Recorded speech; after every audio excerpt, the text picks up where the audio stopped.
Grace, peace, and mercy to you from God our Father and from the Lord Jesus Christ. Amen.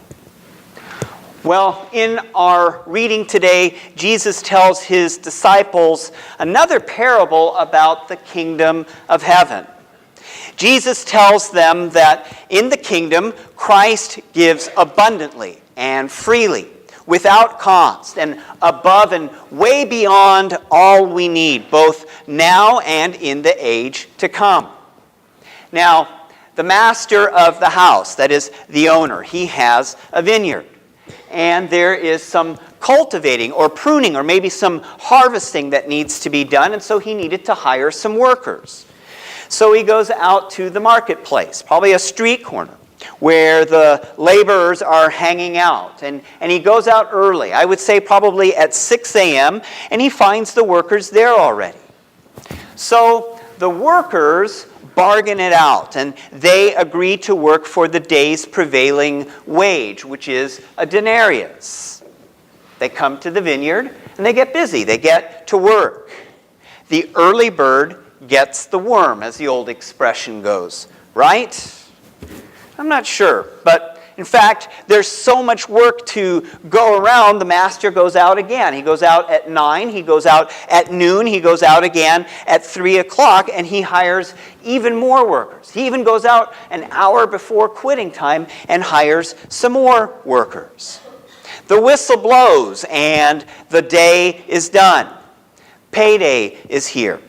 And so the master has the cashier come and pay the labor, starting with the latecomers first and so on until everyone is paid. Everyone receives a full day's pay, a denarius. But not all are happy. In fact, some are grumbling. Now, who is grumbling? It's the early birds. But let me ask you a question. Do you really blame them? I mean, they started first. They got up the earliest. They worked the longest. I mean, these early birds, they have their eyes on themselves, right? And their rights. So they say something to the amount of, hey, this isn't fair. We worked in this heat. Yeah, well, most of the workers worked in the heat. Those who came at 9 and those who came at noon were in the vineyard under that same scorching afternoon sun, just as much as those who started at 6 in the morning. Others had felt the heat of the day, but they weren't grumbling. No, only the early birds. In spite of what is being said by the early birds about the heat, it has to be something else that's going on that has them grumbling, right? So the distinction between the grumblers and the non-grumblers wasn't who worked in the heat and who hadn't. What was it? I mean, other than the time of day that they started, what was different about the early birds? It was this. They struck a bargain with the master. We will work if you pay us for our work. We will work for a denarius, a day's pay. The early birds come to the master's vineyard on their terms. They got going. They bargained with the master. They would come to the vineyard and work, but he would have to give to them what they deserved, what they bargained out, what they earned. That's the early bird way.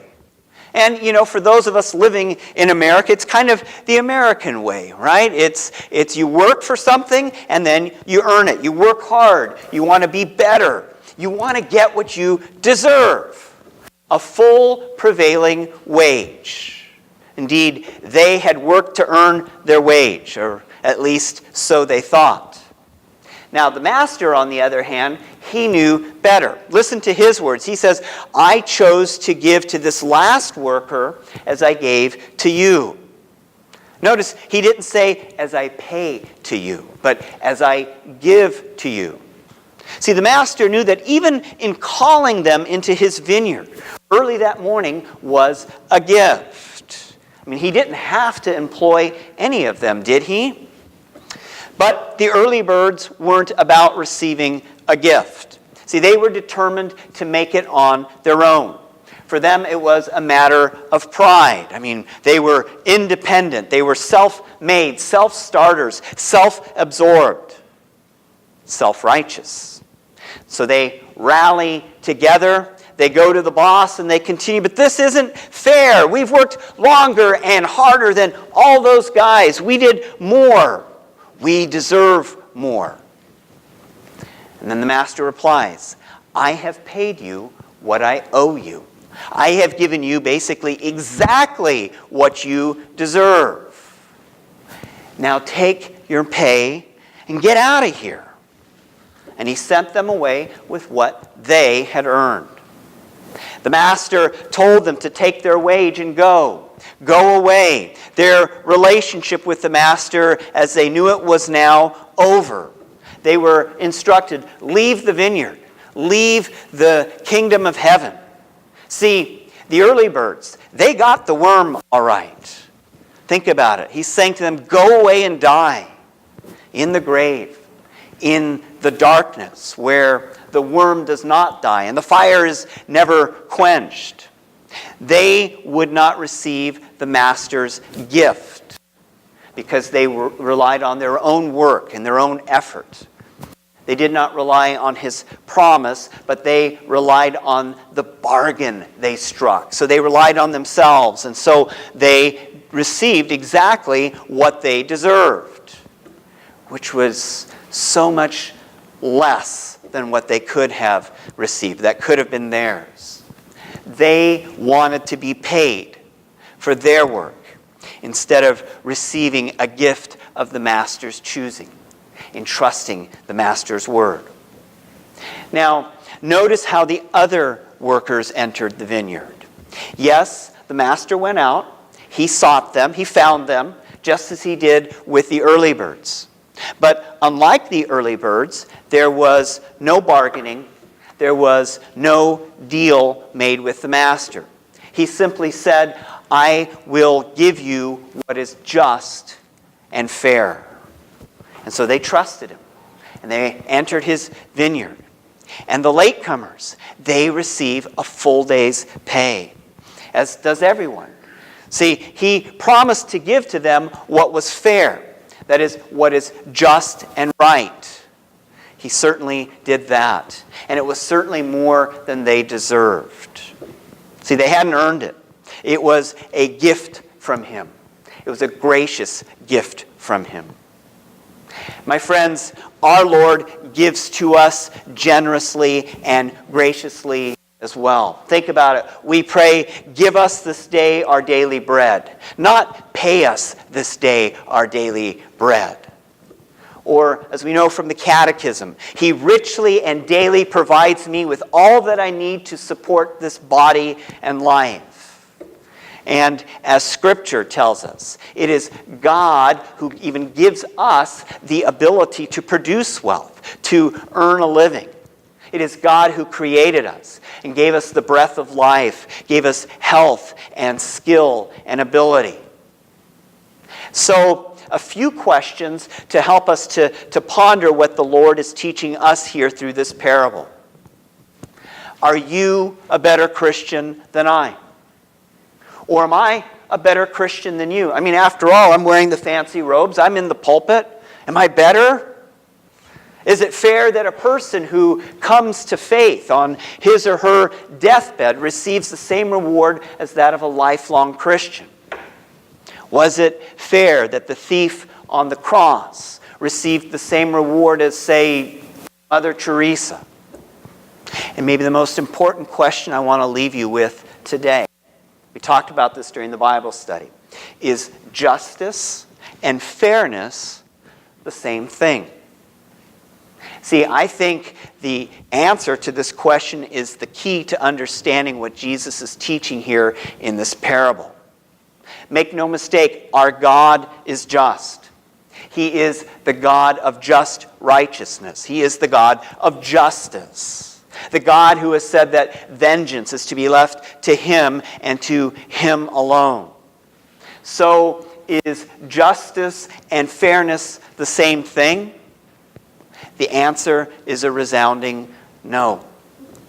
Was it fair that Jesus Christ had to suffer beyond even our ability to comprehend suffering on the cross for us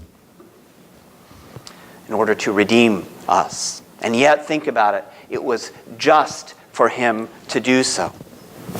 From a practical standpoint, some of us are wealthy and some are not. Some of us are healthy, while some of us are fighting various illnesses today. Nevertheless, God provides for our needs every day of our lives as he deems fit. And sometimes we forget that fact, don't we? See, the Lord has freely given us life and salvation through his Son, Jesus Christ. That is a free gift of grace, outside of any works. And sometimes we forget that as well, don't we? See, life doesn't always go well. Life can be hard, painful, and difficult. But God still provides even during those difficult times. The proof? Well, you're here, aren't you? God provides.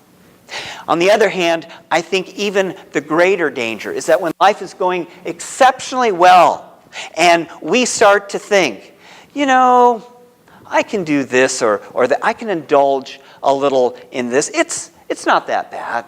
I mean, even though God really wouldn't like it, I go to church every Sunday. I pay a full tithe. I've made 5 mission trips. I tell people about Jesus. God won't mind if I just once do this because I do all this other good churchy stuff for him all the time. My friends, like the early bird workers in the vineyard, this is that same line of thought. See, that line of thought is, I've done extra, so I should receive extra. And that's the danger. That's the message of this parable.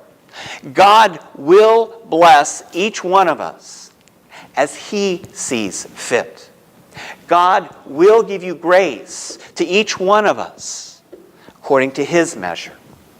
And the moment that you start to think that you've done little something extra to earn some extra righteousness on your own so that you can indulge in this or that you're better than this person or that person, it's at that same time that you will hear the Master say to you, just like he said to the early birds, take what belongs to you and go.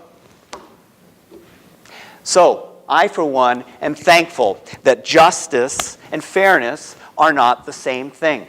Because, as we talked about with the kids, fairness says, I deserve only death and hell.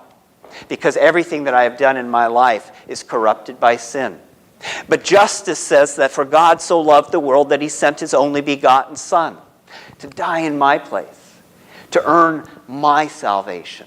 And so my salvation is a just gift of grace. I believe and I live.